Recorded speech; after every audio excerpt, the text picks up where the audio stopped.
Bonjour, Marcelin Quenom pour le CIRD de Lyon. C'est un collectif ivoirien résistant pour et de la diaspora. Donc moi je me suis déplacé aujourd'hui pour le mouvement que vous connaissez. Pas pour moi. Non, c'était pas spécialement pour vous, mais je comptais vous rencontrer parce que le 2 juillet je vous avais vu, mais j'avais pas les moyens de pouvoir prendre vos impressions. Alors depuis 6 mois, bientôt 7 mois maintenant, on a vu que ce que la communauté internationale voulait mettre en place en Côte d'Ivoire, elle a réussi à le faire. Quelle analyse faites-vous de cette situation 7 mois après les massacres et la capture du président légitimement élu, reconnu par le Conseil constitutionnel de la Côte d'Ivoire? Quelle analyse faites-vous de la situation en Côte d'Ivoire? Je dirais pour commencer, Oui. avec un tout petit peu de démagogie, que ces manifestations qui ont lieu chaque semaine prouvent que déjà ça ne marche pas.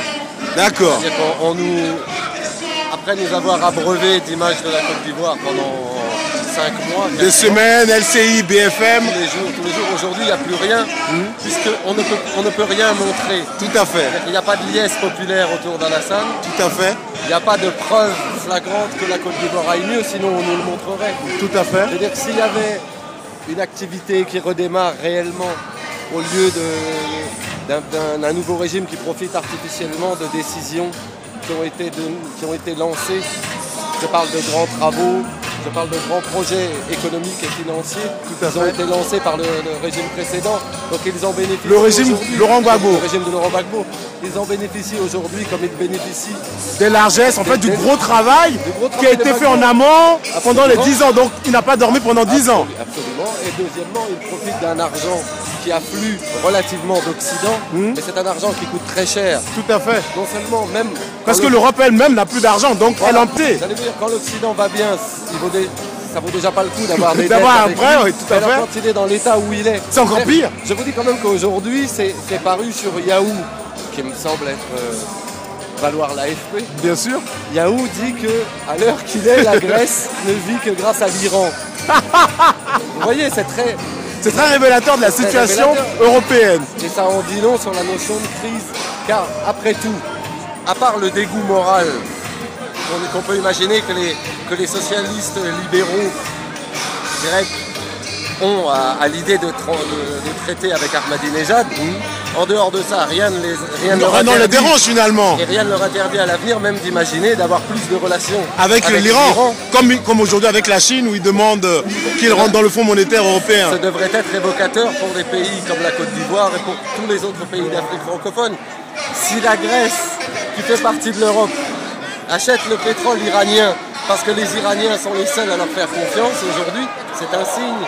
La situation. Alors, une question encore. C'est très évocateur ce que vous dites. Mais lorsqu'on voit Alassane venir en France sur 6 mois, 6 fois, il est venu ici.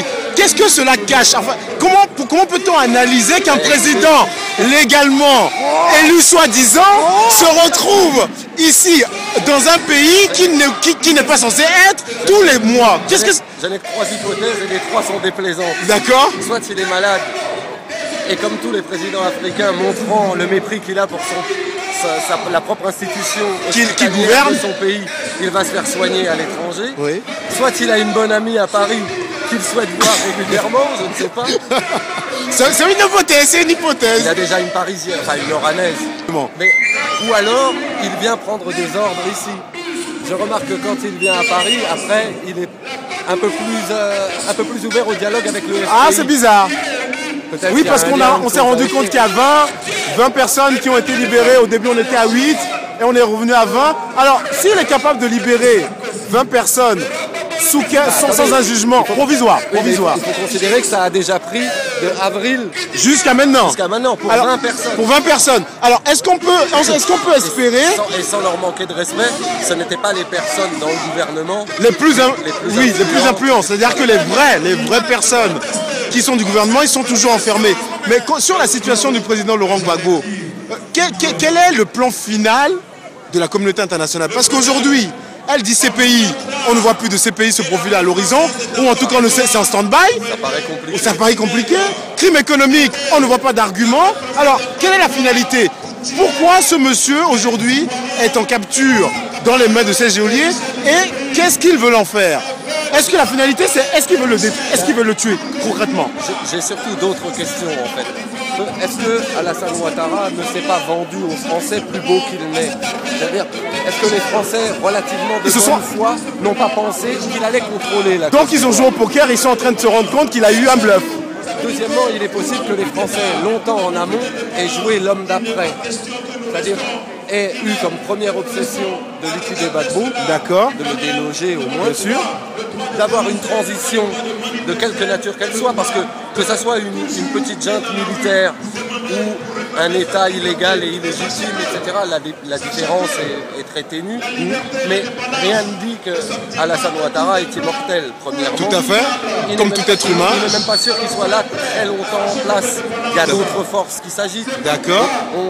Je ne veux pas faire le connaisseur, bien sûr, des choses que tous les gens tout le monde savent. Oui, tout le monde connaît. Il y a des problèmes, des dissensions à l'intérieur du RHDP, du RDR, du PDCI, RDR, entre les comzones. Donc, est-ce que Alassane Ouattara contrôle tout ça? Point d'interrogation. Point d'interrogation multiple. Est-ce que les Français croient que Alassane Ouattara contrôle tout ça? Point d'interrogation encore. Parce qu'il y a des Français qui comprennent très bien la situation. Oui, oui, oui. Il y a même des soldats français qui, par exemple, ont très bien compris ce qui s'était passé à Bouaké en 2004. Celui du Togo. Celui du Togo. Donc, il est possible que d'autres soldats français voient très bien. Ça va, Alice? Célestino. On est ensemble.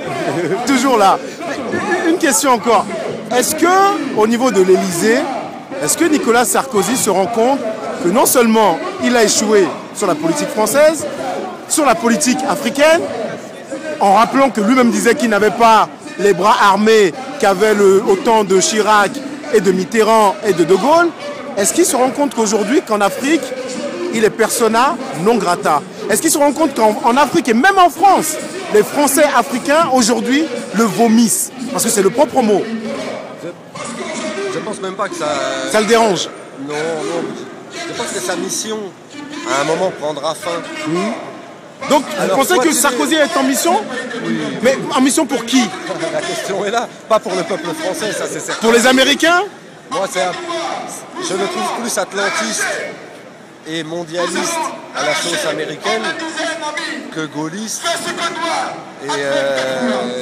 et souverainiste. Il est en train là d'installer en Grèce une situation africaine, c'est-à-dire l'union nationale, la mort de la politique, l'apathie. Il sait très bien qu'ils vont se diviser entre eux, qu'ils ne vont jamais s'entendre. Donc il y aura très plus près. Allons directement au bout. Ils seront mis sous tutelle, bien sûr, comme un pays africain. Donc, je pense qu'il mon gars. Ah. Vous avez porté très bien maintenant. Vous êtes mieux comme ça. Ah non. Non, je pense vraiment c'est un fossoyeur. C'est-à-dire qu'il faut s'interroger. Par exemple, le groupe Bolloré, oui, qu'on dit très proche de Sarkozy, jusqu'à la mi-janvier à peu près, la logique de la presse Bolloré, c'est Gbagbo vainqueur. C'est très simple à comprendre. Dites-nous un peu les presses pour Gbagbo, groupe Bolloré. Il n'y a que la presse Bolloré. Et il y avait peut-être des gens qu'on trouvera ici, l'Humanité. D'accord. Par conscience politique, par expérience aussi, savent très bien qu'il était dans les cordes des Français, médiatiquement et politiquement, d'orchestrer un coup d'État. Donc eux ont pris des précautions, même si, je suis au regret de le déplorer, l'UMA a quand même donné la parole à Tikenja Fakoly. Ouais, et on sait ce qu'il a fait dans la rébellion. Et puis il y a quand même, l'Humanité est un suffisamment grand journal pour avoir quelques idées de gens éminents à interroger. Il y avait mieux qu'un chanteur. Ouais, surtout Tikenja, qui ne représente que Tikenja d'ailleurs. Mais la presse française a suivi. Comme d'habitude. Mais je saute sur l'occasion, la presse française. Mais peut-on se dire aussi en France, pays qui a fait la révolution de 1789, qui a demandé la chute du roi et de la reine pour un système plus libre, est-ce qu'on peut se dire aujourd'hui qu'en France, il y a une vraie presse? Parce que on voit depuis 6 mois des gens marchent. Des gens crient Sarkozy assassin, Obama génocidaire. Mais comment vous pouvez comprendre que cette presse qui vit en Afrique qui vient nous donner des leçons. Comment ça se fait qu'elle n'est jamais là? Là encore aujourd'hui, on peut voir le monde. Hein? Même si on n'est pas 3000, on est là. Là, il y a plusieurs centaines. Il y a des centaines. 800 personnes. Bon, pourquoi elle est où? On était devant l'Assemblée nationale, le 8 devant l'Assemblée, c'est quand même le fleuron de la République. Des gens crient, des gens montrent des films, et on ne voit pas la presse. Pourquoi? Il leur faut là dépasser un élément, c'est que vous montrer revient presque déjà à se dédire. Oui, donc se contredire dans la politique qu'on a mis en place. La popularité, c'est Ouattara qui était censé l'incarner. Tout à fait, tout à fait. La diaspora, c'est lui aussi, puisque comme on a éliminé la diaspora française, oui, et oui. Il est devenu le vainqueur de la diaspora par défaut. Ce qui a fait le lit du coup d'état médiatique derrière. Tout à fait. Il était entendu qu'il avait pris les diasporas. Tout le monde a pensé qu'il avait pris la France alors qu'il n'a jamais pris la France. Non, j'avais pris la France. La preuve, on est là. On est là. Et les 2 ou 3 pauvres rassemblements ouattaristes qu'il y a eu en France ont réuni une centaine de personnes. Et on a vu comment ça s'est fini en plus. Parce que ça s'est fini dans le sang. Les ouattaristes venir contre un peu d'argent, agresser les gens. Les gens, oui, blesser les gens. C'est un spectacle auquel on a eu droit pendant 7 mois, devant les yeux complices de la police. Les médias ont une fois montré ça, France 24. Sur France 24, TF1 aussi avait fait une brève incursion, mais pas plus courageuse que France 2. Je suis tout à fait d'accord avec vous. Même en prenant des grosses lunettes de Yves Calvi, par exemple, d'un esprit. Voilà quelqu'un qui obéit aux règles. Voilà. Quelqu'un qui ne veut vraiment pas que le débat s'élève, jamais. Tout à fait. Et même le prisme de la banlieue est intéressant là. Il y a beaucoup de banlieusards. Tout à fait. Sociologiquement, ouais, c'est ça. Ça devrait intéresser la presse. Un vrai journaliste, justement, devrait se poser les bonnes questions. Des banlieusards, militants politiques, même dans le rap, il n'y en a jamais eu. Des banlieusards avec une conscience politique, une pratique militante, une organisation et des structures, à part les RG, qui sont évidemment partout, oui, ils sont partout. Vieux, ils se cachent même plus. Avant, ils se cachaient, maintenant, ils sont visus. Il ne faut rien cacher au RG. Vous savez ce que c'est la définition de RG? Renseignements généraux? Résistance gauloise. C'est la vraie définition. C'est la vraie définition que donnaient des rappeurs dans les années 90. D'accord. Il y a un siècle. D'accord. Donc c'est elle qui a sévi pendant la Deuxième Guerre mondiale, par exemple. Sous De Gaulle. D'accord. Pour terminer, vous voyez comment la fin de ce périple dans laquelle la France est embourbée.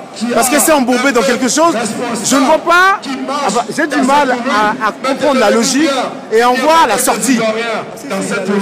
La logique, elle est simple. C'est économique. Stratégique. Stratégique, économique, politique. Politique aussi. Les Américains, c'est économique bien sûr. Les Américains qui ont besoin de Sarkozy, qui est le tirailleur sénégalais. Donc vous confirmez que Sarkozy... Bien sûr. Je veux dire, pour moi la démonstration est simple. Les intérêts de Bouygues étaient déjà défendus. D'accord. Oui.